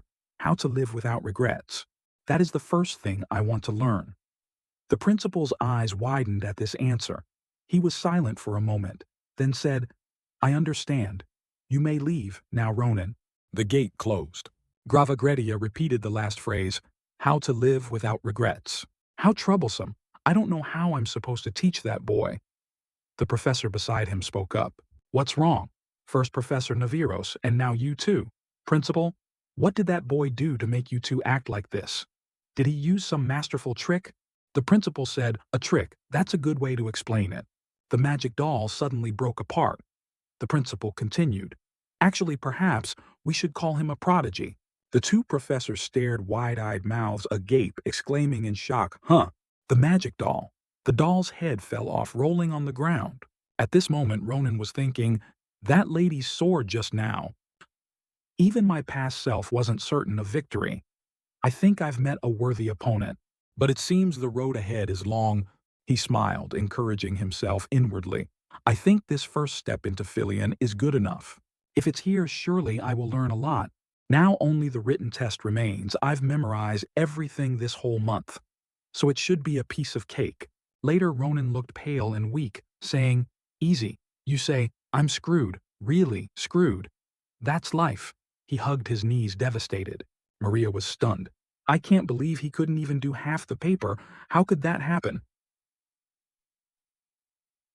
I remember telling him to look at the stuff in the briefcase. Aesel replied. About that, he took the stuff to study and left the briefcase somewhere.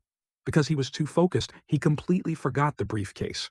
Aesel teared up, stammering, it's my fault. If I had reminded him, this wouldn't have happened. Maria gritted her teeth in anger. Good grief. How can someone that stupid even exist? So he's been like this ever since the test ended. When will the results be out? She lifted Ronan's hands to encourage him. Hey, I know, stop frowning. The practical test is still more important. It's okay with your skills, I'm sure. Suddenly a magic circle appeared. Someone exclaimed, "Look, the results are out." All three looked over. A long list appeared in midair, Azel asked. Is that the list of people who passed? Maria worried. It's faster than I thought. Above it read, Magic Department, Azel, Rank 12, Practical, Rank 1, Theory, 3 Martial Arts Department. Maria Sincarabel, Rank 9, Practical, Rank 9 Theory. The two looked at each other for a moment. Maria suddenly teared up. She threw her arms around his neck, shouting, "We passed!" Azel, you even got first place in the theory test. Maria patted his head. Azel exclaimed, "Huh, really?" She replied, "It's written there. Even though there are two people with the same rank as me, but it's still first place. Well done, little dear." Maria rubbed his head vigorously. Azel was excited. "It must be because I was lucky." As if remembering something, Maria turned her head. "Hey Ronan, what's your rank?" Ronan stood motionless there. His face fell weakly, saying, "I knew it. My name isn't there. How could someone like me get into the academy?" Maria stammered in shock. "Really, Ronan?" Azel said, "Impossible." She approached, pulling Ronan's eyes open, shouting, "Don't joke. Did you look carefully?" "Impossible." Ronan replied, "I know, I read every name. I told you I really did badly." Suddenly something flew past. Crashing into the school gate, everyone was startled. Ronan looked up, asking, "What was that flash again?" Maria replied, "It's the fireworks signaling the end of the entrance exam, specifically for the valedictorian Nijiyu, Fire Phoenix." A phoenix with blazing plumage appeared. It flapped its wings, shooting a fireball. The ball flew straight towards Ronan. He was surprised. "Hey!" Then a large explosion occurred. Luckily, Ronan was unharmed. 5 lines of text appeared in midair. Martial Arts Valedictorian Ronan Rank. 1. Practical Rank. 5712 Theory. All three were shocked, in unison. "Cheat!" Maria and Azel hugged him tightly, shouting, "Congratulations!" Maria said, "And you turned out to be the martial arts valedictorian," Azel added. "Amazing, Ronan. You really are the valedictorian." Ronan tensed up, letting out an uncomfortable sound. She patted his head. "I knew you were a genius." Ronan laughed. "I guess I have a good eye for people, huh?"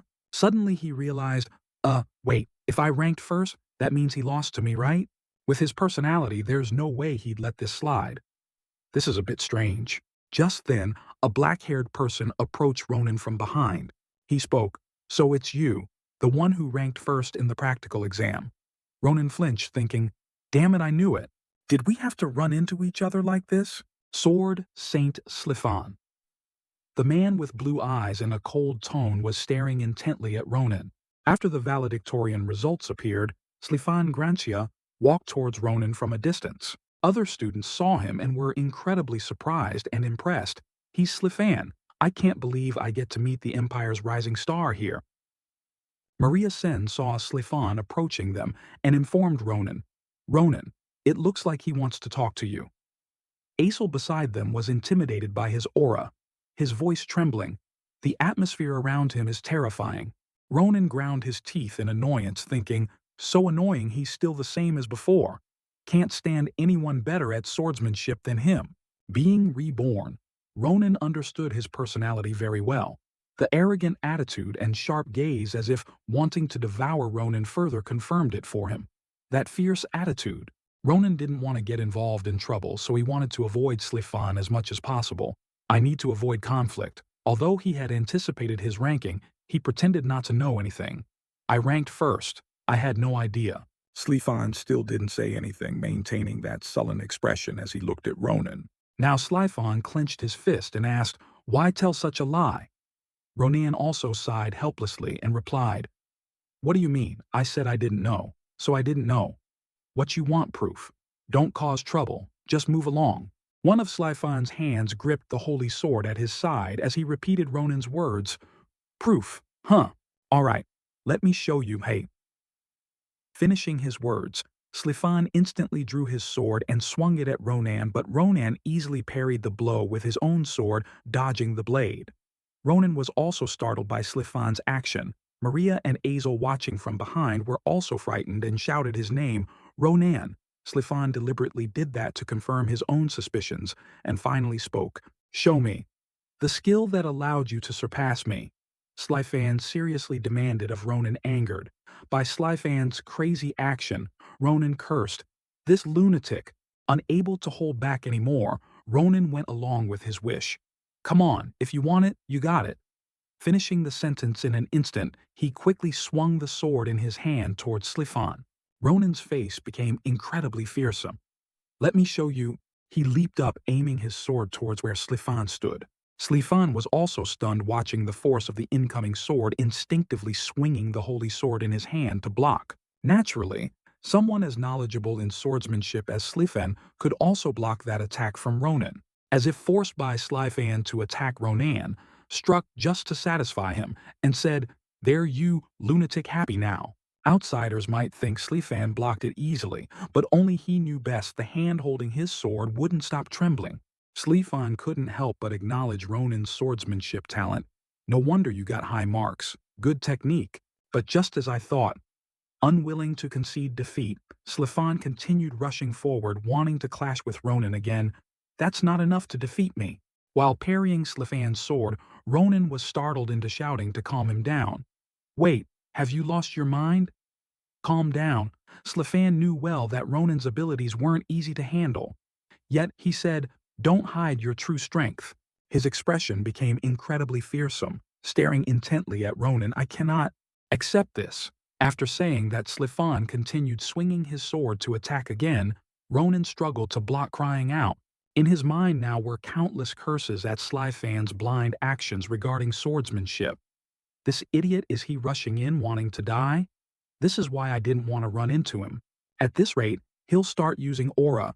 The situation became increasingly out of control as Slyfan frantically attacked Ronan, leading to this. Creating a vortex from just one sword, strike the intense aura flow known as Swordstorm. Based on memories from his past life, Ronan clearly understood its danger.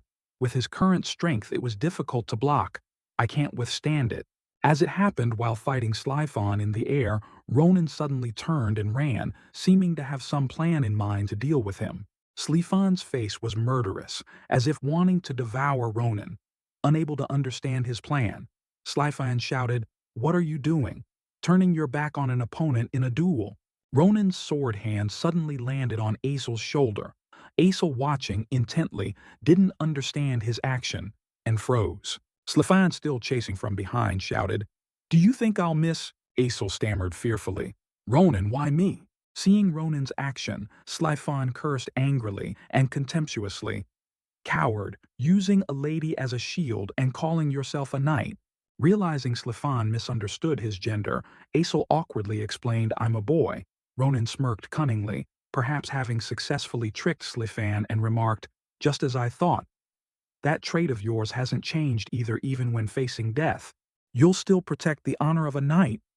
As soon as he finished the cunning, Ronan laughed loudly and rushed forward, punching Slyfan in the face with considerable force. Aesel beside him used as a tool to hit. Slyfan was also terrified, his eyes wide. "Hit hard." Slyfan groaned in pain. He painfully knelt on one leg, clutching his face, even having to use the holy sword in his hand for support. Ronan seized this opportunity, shouting to Aesel and Maria, making Aesel tremble in fear. "Right now, Aesel, Maria, run!" Ronan's shout echoed loudly, while Slyfan held his face bewildered and confused. He shouted after Ronan's group, "Wait!" By the time Slyfan composed himself and realized what was happening, they were already far away. The security team approached from a distance. A bald man ran aggressively. "What's going on over there? Heard there was a fight." He hadn't finished his sentence when the sight before him stunned him. Slyfan's face, injured from Ronan's punch, had blood dripping from his nose. The bald man exclaimed in alarm, "Oh heavens, Lord Slyfan!" He hurriedly inquired, "What happened? Are you all right, sir? Who would dare do this to you? Please describe those people. The Academy security team will pursue." The bald man hadn't finished speaking when Slyfan's words cut him off. "No need for formalities.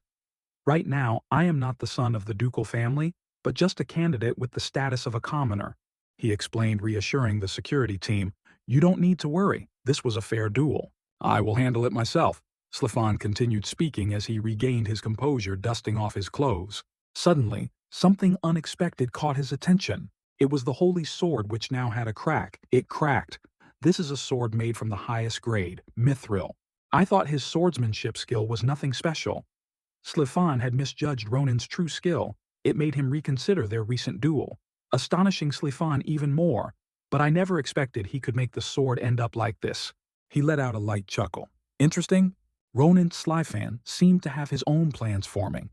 The more he thought, the more curious he became about this person. I will remember this name, Slifan said to himself. The next day early in the morning, the sky was blue in the Semu forest, on the outskirts of the capital. Ronin walked step by step inside, looking at a map in his hand while talking to Aesel. It must be around here? Aesel followed behind, so tired he was panting heavily. Aesel wiped his sweat, whispering to him, Ronin is what we're doing, okay? Ronin didn't understand his question, turned his head and replied, Doing what? Aesel referred to the fight between Ronin and Slifan yesterday. No, I'm talking about the person you hit yesterday. I heard he's the heir to the ducal family Grancia, a family second only to the royal family. You broke his nose. Aesel's heart was filled with anxiety, his whole body trembling as he asked, What if he seeks revenge? Ronin beside him remained calm, looking at the map, reassuring him, Don't worry, he's a good person, just obsessed with swordsmanship. He always maintains principles and faith, the ideal image everyone has of a hero protecting the weak, or, you could say, the image of a perfect nobleman. Having lived a second life, Ronin could easily understand Slifan's personality and nature. Ronin had accurately guessed the words Slifan spoke to the security team yesterday. Explaining to Aesel, he probably said what happened yesterday was a fair duel, otherwise we'd be behind bars right now. Ronin's explanation gradually calmed Aesel down, making him reconsider. Thinking back, that's true. He pushed the matter aside and returned to their current main issue. But more importantly, look over there, I think we've arrived. The ley line Professor Varen mentioned. Before them was a shimmering blue river. Ronan cheered happily upon finding the place the professor mentioned, Fernando Spring. For some reason, mana flows throughout the world and gathers in one place, creating bodies of water called ley lines. With its existence, mana permeates the surrounding area. An ordinary stone can become a high-grade mana stone, and a blade of weed can turn into a miraculous herb. It's famous for its wondrous uses. Ronan looked at the flowing water before him, constantly marveling. Its value is immeasurable, and most people try to possess it. That professor is truly generous. Remembering when Professor Varen gave the map leading to the ley line and the task he assigned, and yet he let us come to this place to incubate an egg. What do you think Aesel feel the difference? Ronan asked him. At this moment, Aesel also felt the difference in his own power. Looking at the magic in his hand, he answered, This is the first time I've felt such dense mana gathered in one place. If it's here, I can easily cast spells stronger than usual. Aesel gazed fascinated at the magic moving flying on his hand. He also keenly spotted the purple light emanating from the egg pouch Ronan wore at his side. And the egg in your pouch, just like before. It's absorbing magical energy at an astonishing rate. The purple egg was vigorously absorbing mana. It seems to like the mana here. I didn't know either. Maria would probably love this place too. Ronan also noticed the egg strongly absorbing the energy here. He felt sorry for her as Maria had her own business. If she weren't busy with trading, she could have come with us. What a pity. Aesel nodded in agreement with Ronan. That's right. Suddenly he voiced his own doubt. Ronan, isn't it a bit strange? Ronan, kneeling on one knee on the ground, turned his head to ask, What is it? Aesel continued his thought. Professor Varen said, Because there's so much mana here, many fantastical species come here to nest, even normal beasts too. This place is very good. Aesel's words seemed to awaken Ronan, making him realize something in surprise. But why haven't we heard any animal sounds? A breeze blew past, making the leaves flutter, adding to the tense atmosphere. Ronan let out a soft sigh. He had also sensed the strangeness here. I was too careless. He slowly stood up. Ronan cursed silently, then scratched his head, lamenting, Damn it! Things are getting out of control again. Why does trouble follow me everywhere? Aesel noticed the change in him and realized something was wrong. Carefully asking, Is something the matter? Ronan looked warily into the dangerously lurking forest, warning him, "Prepare yourself, Aso." Far off in the forest were animal carcasses.